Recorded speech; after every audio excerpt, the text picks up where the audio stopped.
चैन यारन जो वदा मटकेर है फतल के हिक मजे दिल सां रखियो जिन वेर सदके वञा सिद्दीक़ जे हर हिक वफ़ादारी मथा हर हिक वफ़ादारी मथा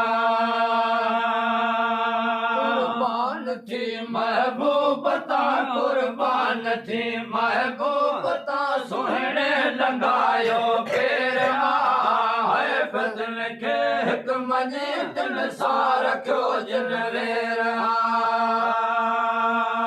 मुस्तफा जे चैन यारन जो वदा मटकेर मुस्तफा जे चैन यारन जो वदा मटकेर है फतल खे हिक मञे दिल सां रखियो जिन वेर इस्लाम जो झंडो खणी फारूक वधायो फैज़ खे फारूक वधायो फैज़ खे तौहीद जी तलवार सां तौहीद जी तलवार सां जे बुत भॼी क्या भोर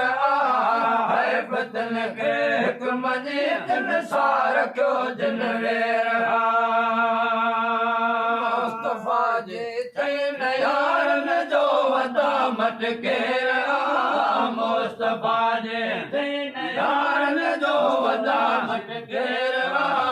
है फतल खे हिक मञे दिल सां रखियो जिन वेर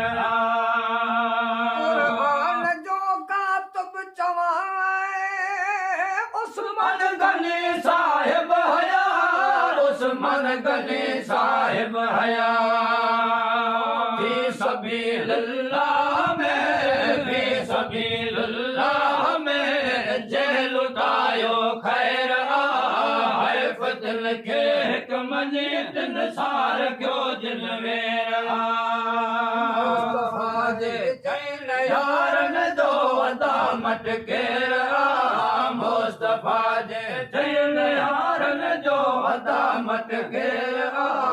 है फतल खे हिक मञे दिल सां रखियो जिन वेर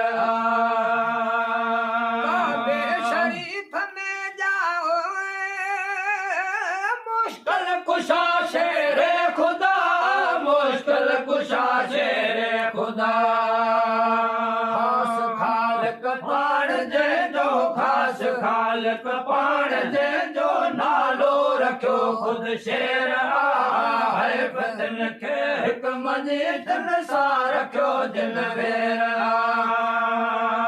मुस्तफा जे चैन यारन जो वदा मटकेर मुस्तफा जे चैन यारन जो वदा मटकेर है फतल खे हिक मञे दिल सां रखियो जिन वेर हरदम गुलाम नबी गदावा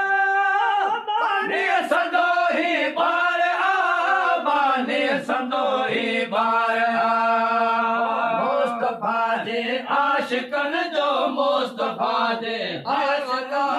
मुस्तफा जे आशिकन जो जंहिं पढ़ियो ही शेर है फतल खे हिक मञे दिल सां रखियो जिन वेर मुस्तफा जे चैन यारन जो वदा मटकेर